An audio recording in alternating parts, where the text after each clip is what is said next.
올더스 헉슬리의 멋진 신세계라는 소설에 보면 과학기술이 극도로 발전한 미래의 사회를 그리고 있습니다. 이 세계에서는 인간의 삶이 철저하게 통제되고 계획됩니다. 사람들은 시험관 속에서 태어나고 정해진 계급에 맞춰 교육받고 각자의 일터와 거처에 배정되어 살아갑니다. 누구도 이에 대해서 불평을 갖지 않고 다른 사람과 자신을 비교하지도 않습니다.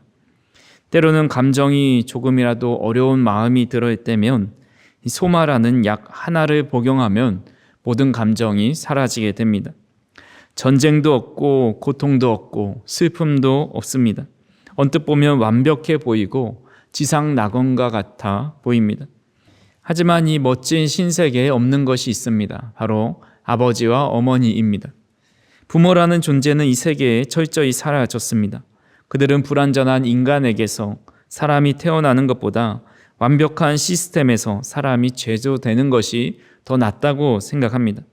그래서 인간은 공장에서 찍어내듯이 만들어지고 기계처럼 길러집니다. 겉으로 아무 문제가 없는 것처럼 보입니다. 오히려 더 질서 있고 효율적인 것 같아 보이지만 그 세계에는 부모의 따뜻한 품도 또 기다려주는 인내도 있는 모습 그대로를 받아주는 사랑도 없습니다. 부모가 없는 세상, 곧 사랑이 없는 세상입니다. 이 소설은 우리에게 물어봅니다. 과연 사랑 없는 완벽한 세상은 진짜 완벽한 것인가? 성도님들은 어떻게 생각하십니까? 성도님들이 원하는 것을 전부 갖게 되었고 이루게 되었습니다.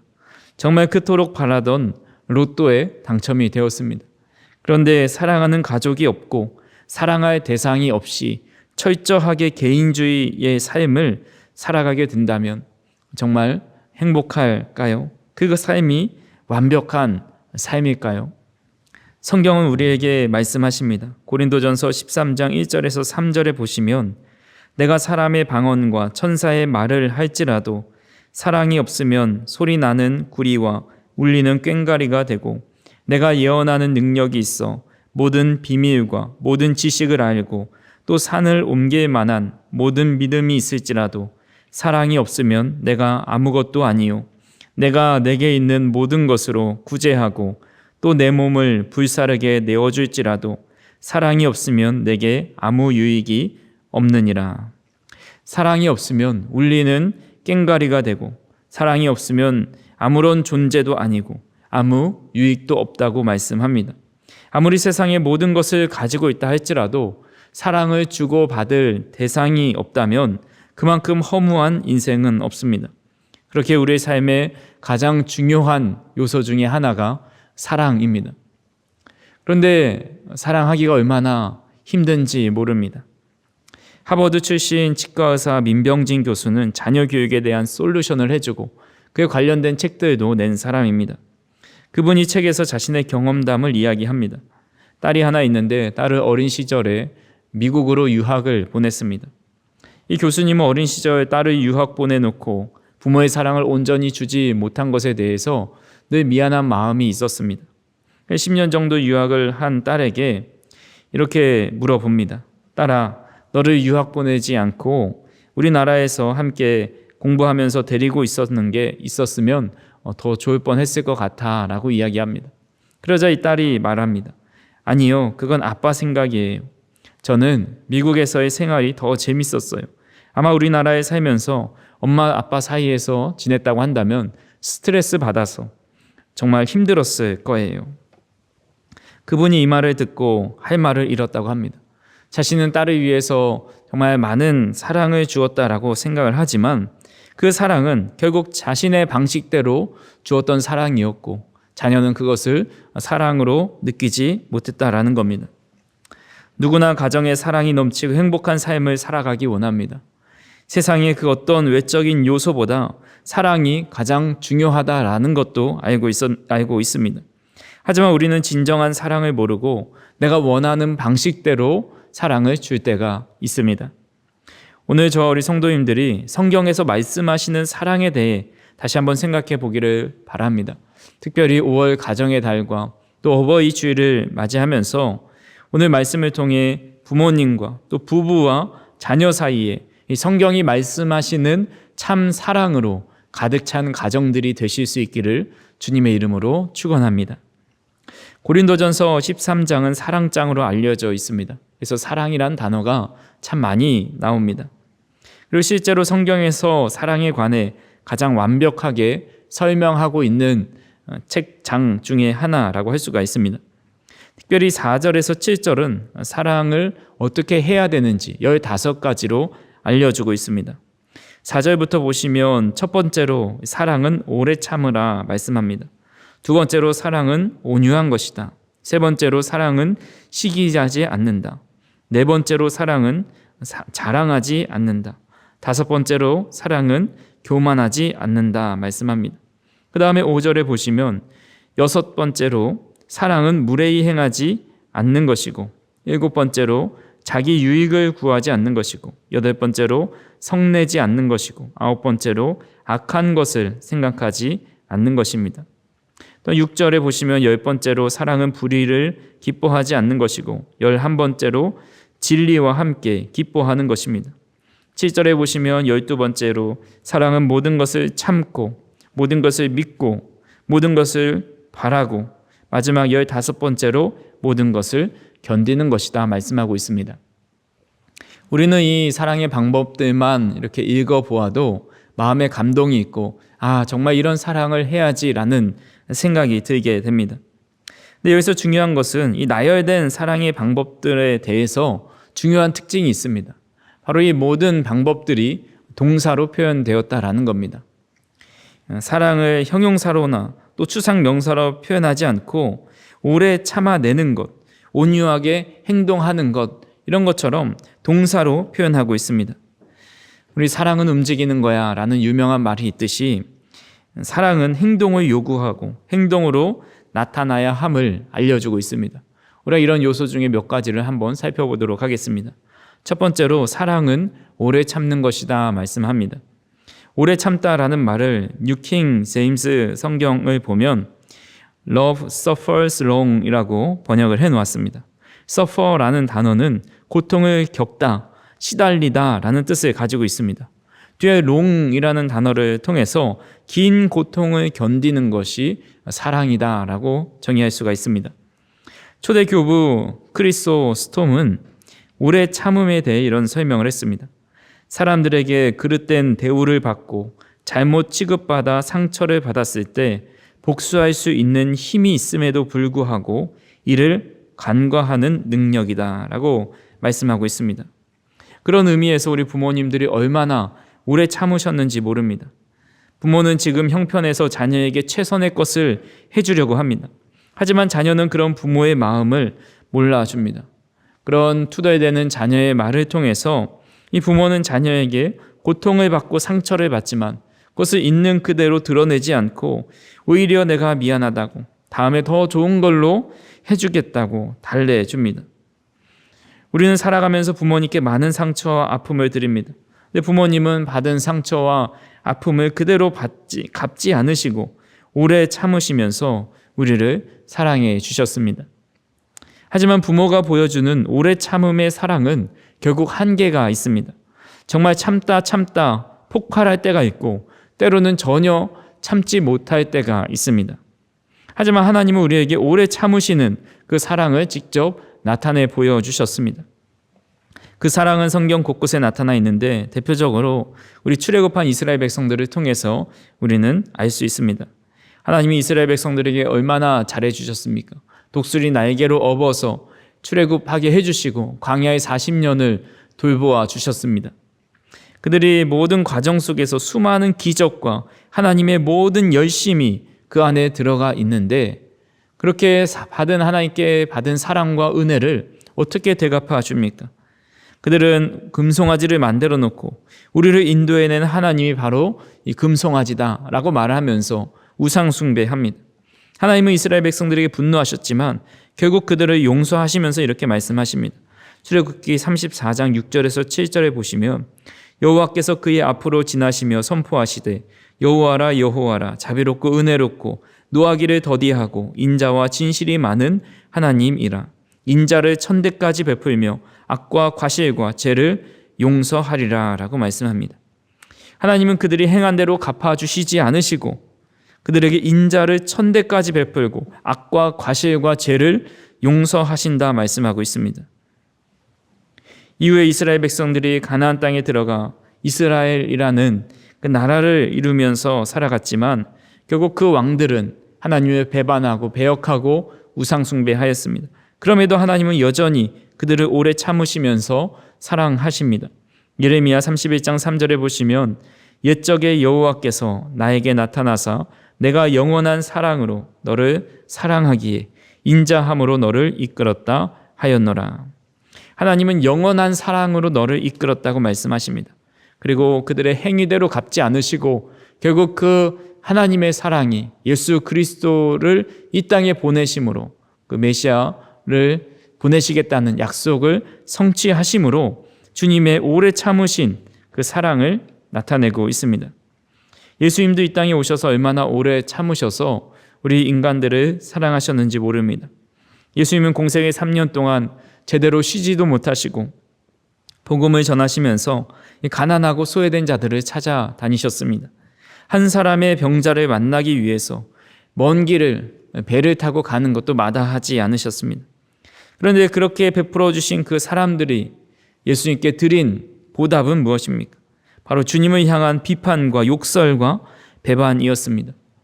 하나님은 사람들은 예수님을 향해서 먹기를 탐하는 자, 죄인들의 친구, 사람을 속이는 자, 신성모독하는 자다 비방하였습니다. 뿐만 아니라 귀신 들린 자, 사탄의 능력을 빌려서 이적을 행하는 자라고 말하였습니다. 결국 그 사람들이 십자가에 예수를 못 박으라 말하였고 예수님은 그 고난을 받으시고 십자가에 달려 죽으셨습니다. 그때 예수님께서 어떻게 말씀하십니까? 누가복음 23장 34절에 예수께서 이르시되 아버지 저들을 사하여 주옵소서 자기들이 하는 것을 알지 못함이니이다. 예수님은 그들이 행한 대로 그대로 갚아주실 수 있으셨지만 오래 참으심으로 그대로 갚지 않으시고 오히려 자신을 못 박은 사람들을 끝까지 사랑하시고 용서해 주십니다. 사랑은 오래 참는 것입니다. 오래 참는다는 것은 단순히 시간을 오래 버틴다는 것을 넘어서서 고통을 감내하고 상처를 받아도 되갚지 않고 상대를 끝까지 용서해주고 기다려주는 마음입니다. 하나님께서 이스라엘 백성들에게 보여주신 사랑이 그랬고 예수님께서 우리를 위해 십자가에서 달리신 그 사랑이 바로 오래 참으시는 그 사랑입니다. 원죄가 들어온 사람에게 사랑할 능력이 없습니다. 우리는 죄에 대해서는 배우지 않아도 너무 자연스럽게 하지만 우리가 사랑은 배우지 않고는 누군가를 진정으로 사랑할 수가 없습니다. 우리는 하나님으로부터 그리고 예수님으로부터 어떻게 참 사랑을 실천해야 되는 것인지 이렇게 오래 참으시는 그 예수님과 하나님의 모습을 통해 그 사랑을 알게 해 주십니다. 그 사랑의 첫 번째 단추가 바로 오래 참음임을 우리가 깨닫고 우리에게 보여주신 그 하나님의 사랑과 주님의 사랑 그리고 우리 육신의 부모이신 그 어머니와 아버지의 사랑을 통해서 우리 또한 그 오래 참음의 사랑을 느끼고 그 사랑을 가지고 우리 가정에서 정말 오래 참는 그 사랑을 실천할 수 있는 저 우리 성도님들이 되기를 간절히 소망합니다. 두 번째로 이 사랑은 온유하게 대하는 겁니다. 전에 팔복에 대해서 말씀을 드렸지만 팔복 중에 하나가 온유함입니다. 근데 그것에 사용된 온유와 오늘 본문에 사용된 온유는 다른 단어입니다. 마태복음 5장에서 사용된 온유는 헬라어로 프리우스라고 합니다. 전에 말씀드린 대로 우리의 인생의 고삐를 주님께 온전히 맡겨드리고 순종하는 자세입니다. 하지만 여기서 사용된 온유는 크레스토스입니다. 영어 성경에서는 kind라고 번역을 해놨습니다. 그러니까 친절하다라고 번역을 할 수가 있겠죠. 즉 사랑은 온유하다라는 말은 사랑은 친절하게 대한다라고 해석할 수가 있습니다. 친절이라는 말의 사전적 의미를 살펴보면 남을 대하는 마음과 태도가 정답고 상냥하다라는 의미를 가지고 있습니다. 하지만 성경에서 말씀하시는 친절함은 정답고 상냥한 것을 넘어서서 더 깊은 의미가 있습니다. 요한복음 8장에 보면 바리새인들과 율법 학자들이 예수님께 간음하다가 현장에서 잡힌 여인을 데리고 옵니다. 많은 사람들이 돌을 들고서 그를 칠 준비를 합니다. 그리고 그 율법교사와 바리새인이 물어보는 겁니다. 이 여인이 간음하다가 잡혔는데 율법에서는 돌로 치라 하셨습니다. 선생님, 어떻게 해야 됩니까? 예수님께 물어보자 예수님은 너희 중에 죄 없는 자가 먼저 돌로 치라고 말씀합니다. 그 말씀을 들은 사람들이 마음에 찔림이 있어서 한둘 돌을 내려놓고 떠나가고 결국 여인과 예수님만 남게 되었습니다. 가늠한 여인에게 주님은 말씀하십니다. 나도 너를 정죄하지 않는다. 가서 이제부터 다시는 죄를 짓지 말아라 말씀하십니다. 예수님께서 간음해도 괜찮다라고 말씀하신 것이 아닙니다. 예수님께서 비록 간음한 여인이지만 그 여인을 율법의 모습으로 보지 않고 율법을 기준으로 보지 않고 긍휼한 마음으로, 불쌍한 마음으로 그를 바라본 것입니다. 이렇게 긍휼한 마음으로 바라보고 사랑하는 것이 바로 친절하게 대하는 사랑입니다. 예수님은 이 땅에 살아가시면서 늘 친절하게 대하셨습니다. 사람들을 볼 때마다 불쌍히 여기셨고 나인성 과부의 아들이 죽어갈 때 그녀를 불쌍히 여기셔서 아들을 살려주셨습니다. 세상 사람들에게 버림받고 또 소외받는 병든 자들, 가난한 자들을 불쌍히 여기셔서 그들에게 찾아가 친구가 되어주셨습니다.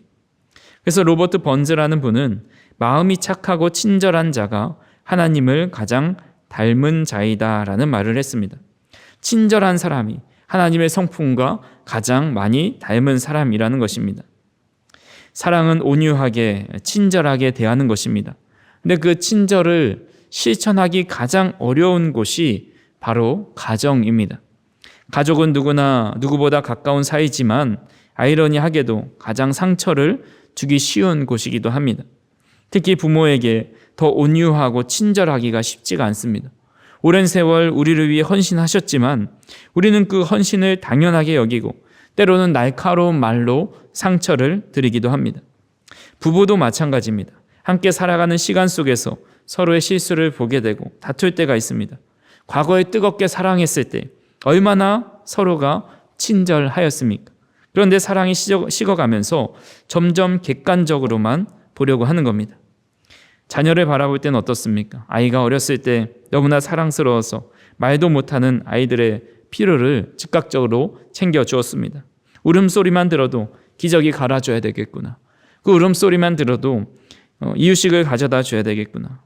또한 내가 품에 안아줘야 되겠구나. 모든 필요를 알고 정말 성심껏 그 아이를 돌보았습니다. 근데 이제는 그런 친절함이 사라지고 잔소리와 책망과 비교가 남아 있습니다. 친절과 거리가 멀어져서 우리는 5절처럼 무례히 행하고 성내고 악하게 대할 때가 참 많이 있습니다. 간절히 바라기는 예수님께서 우리를 긍휼히 여기심으로 친절한 사랑을 베풀어 주신 것처럼 우리도 우리 부모님께 또 남편과 아내에게 그리고 자녀에게 친절하고 온유한 사랑을 베풀어 줄 수 있는 저 우리 성도님들이 되기를 주님의 이름으로 축원합니다. 마지막으로 사랑은 멈추는 것이다 할 수가 있습니다. 오늘 본문에서 사랑의 또 다른 특징 중에 하나는 하라는 것과 하지 말라는 것이 명확하게 구분되어 있다라는 겁니다. 앞에서 살펴보았던 오래 참고 온유하게 사랑하라는 것은 하라는 명령입니다. 그리고 이어지는 말씀에서는 하지 말라고 금지하신 내용이 나옵니다. 오늘 본문 4절과 5절, 4절 중반부터 보시면 시기하지 아니하며 사랑은 자랑하지 아니하며 교만하지 아니하며 무례히 행하지 아니하며 자기의 유익을 구하지 아니하며 성내지 아니하며 악한 것을 생각하지 아니하며. 사랑은 단순히 좋은 것만을 하는 것이 아닙니다. 진정한 사랑은 하지 말아야 할 것을 멈추는 것이기도 합니다. 우리 일상 속에서 정말 많은 실수 중에 하나가 하지 말아야 할 것을 멈추지 못했을 때 일어납니다. 우리 십계명을 보시면 10가지 계명 중에 하라는 계명이 많을까요? 하지 말라는 계명이 더 많을까요? 하라는 계명은 2가지고 하지 말라는 것은 8가지 계명입니다. 하라는 명령은 4번째 계명인 안식일을 기억하여 거룩하게 지키라는 것이고 5번째인 내 부모를 공경하라라는 것입니다. 그리고 나머지 8가지 계명, 나 외에 다른 신을 내게 두지 말라, 우상을 만들지 말라, 여호와 이름을 망령되게 부르지 말라, 살인하지 말라, 간음하지 말라, 도둑질하지 말라, 내 이웃에 대하여 거짓 증거하지 말라. 내 이웃의 집을 탐내지 말라. 하지 말라는 것이 8가지가 나와 있습니다. 그래서 성경의 많은 인물들이 하지 말라는 것을 하여서 죄를 짓고 어려움을 당하게 되는 것을 보게 됩니다. 사회에서도 마찬가지입니다. 사회에서도 하지 말라는 것만 안 해도 절반 이상은 가고 모범 시민이 될 수 있습니다. 보통법규를 신호 위반을 하지 말아라. 또 도둑질을 하지 말아라. 살인하지 말아라. 사기치지 말아라. 그런 하지 말라는 조항만 잘 지켜도 이 나라는 참 안전하고 질서 있는 나라가 될 것입니다. 가정의 평화를 지키는 것도 마찬가지입니다. 가정 불화가 언제 일어납니까? 하지 말라는 것을 할 때 전쟁이 일어나는 겁니다.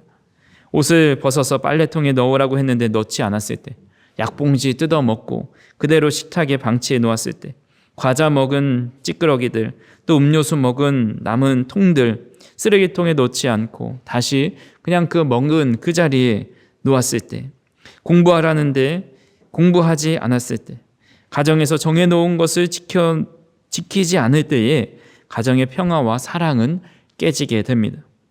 근데 이상하게 하지 말라는 것은 의지적으로 노력하지 않으면 그것을 잘 지킬 수가 없는 것을 보게 됩니다. 그래서 우리는 상대방으로부터 내가 몇 번 이야기했는데 하지 말라는 것만 골라서 하냐고 핀잔을 듣기도 합니다. 하지만 하지 말라는 것만 골라서 하려고 하는 것이 아니라 본성대로 하기 때문에 그렇습니다. 자신의 생각대로 하려고 하기 때문에 그런 하지 말라는 것들이 자연스럽게 나오는 것입니다. 즉 사랑은 이 자신의 생각과 뜻과 본성대로 행하는 것이 아닙니다.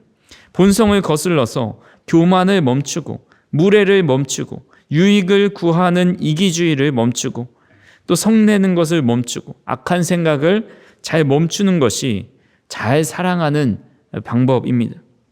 우리 예수님이 그러셨습니다. 예수님은 자신의 뜻대로 행하지 않으시고 자신의 욕망을 멈추시고 자신의 뜻을 멈추시고 자신의 생각을 멈추시고 하나님께서 원하시는 대로 살아가셨습니다. 심지어 십자가에 달려 죽으시면서 나의 원대로 하지 마시고 아버지의 원대로 해달라고 하시면서 목숨까지도 하나님께 맡겨드렸습니다.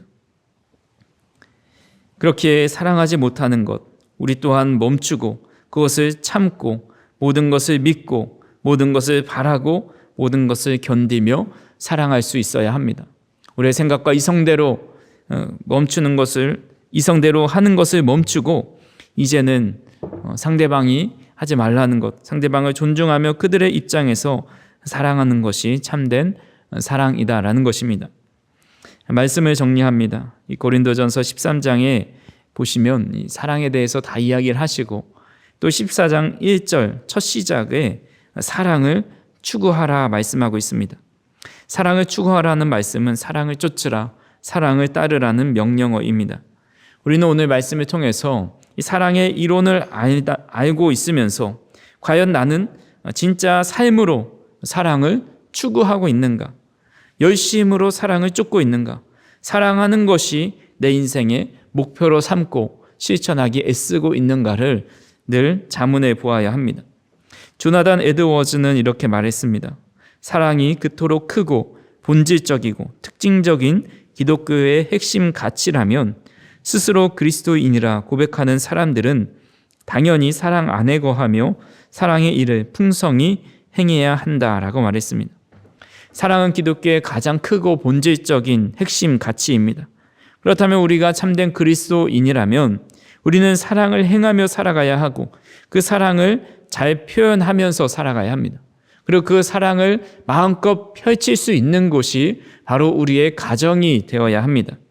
우리의 가정의 부모님께 그리고 아내와 남편에게 그리고 자녀에게 가장 큰 우리 기독교의 가장 큰 본질적인 가치를 그 사랑을 실천하는 장과 대상이 되어야 합니다.